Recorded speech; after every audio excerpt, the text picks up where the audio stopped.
Hey everyone, so today we are going to be showing you how to make graphics in Photoshop. Now, the first thing you're going to want to do once you log on to your computer is launch Photoshop. How do you do that? Good question.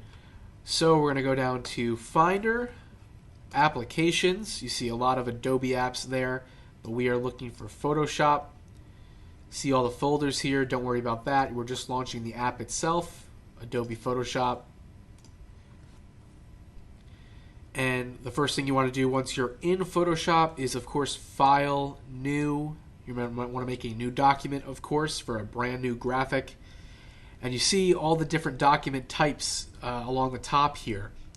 Since we are a TV news-oriented operation here at the JPC, we are only focused on one type, and that is film and video. So don't worry about any of these. What you're going to want to do when you click New, File, New, is then click Film and Video. And once you click that, there is only one format within this category that we use. The HDTV 720p preset. That is the only format, the only preset we use for every graphic we make.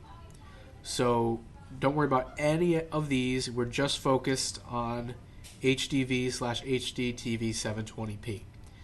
Now what you want to do also before you click create, you're going to want to name your document.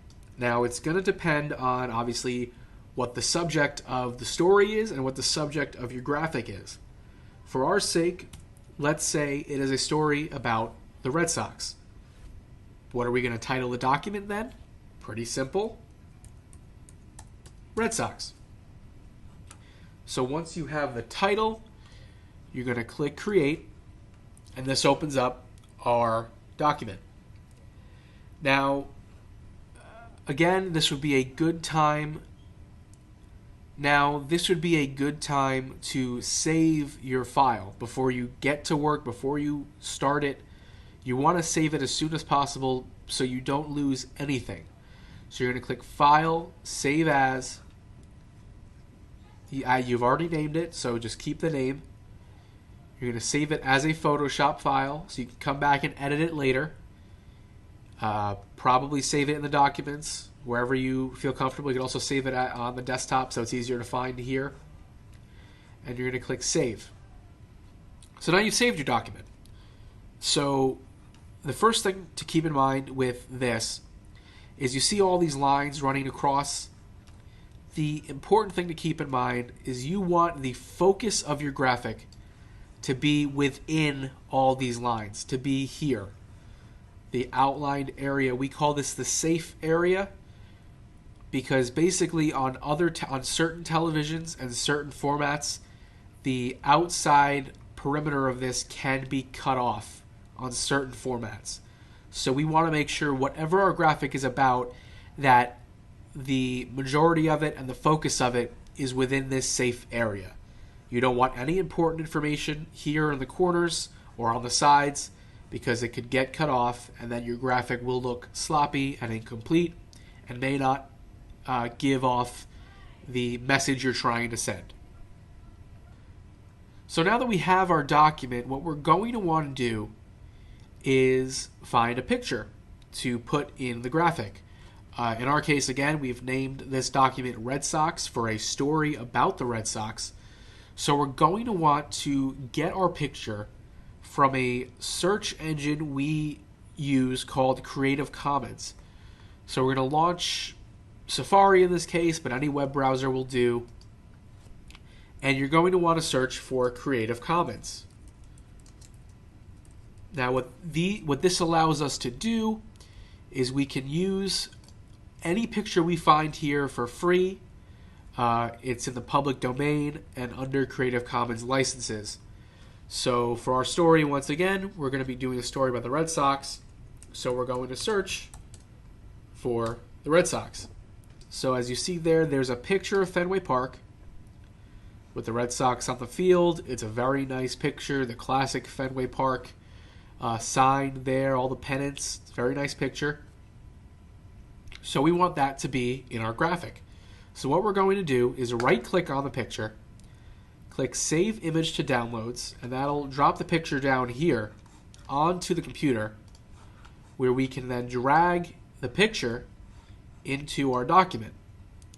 Now, again, as I've said earlier, we want the picture to cover the entire document. But what we don't want to do is immediately click and drag to make the picture bigger, because as you see, it kind of distorts it.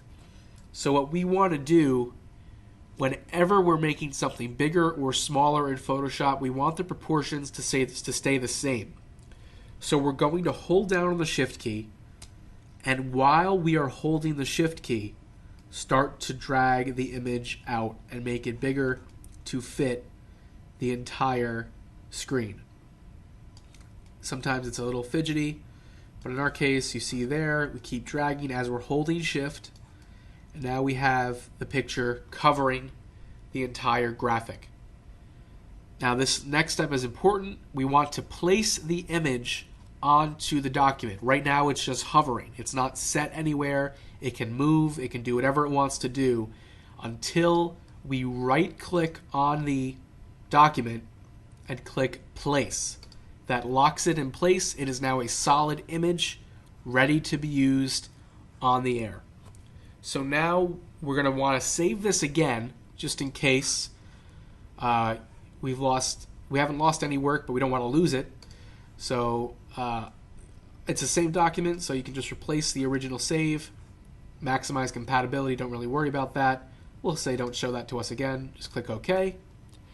And now what we want to do is export it to be sent to either Expression or PowerPoint or Streamline. So when it comes to Expression and Streamline, you can refer to the tip sheet also on the JPC site. But no matter what you are delivering the graphic to, we are going to always save the document once again, but this time as a Targa. You see the format there? You click on the format and you scroll down to Targa. That is the standard. That is what every graphic has to be. That is the format every graphic has to be. See there, keep the name .tga. That is the Targa extension. And we're going to click Save. We're going to keep it on the desktop. We're going to keep it as 24 bits per pixel. It's the standard. Just don't touch anything and just click OK. And there we go.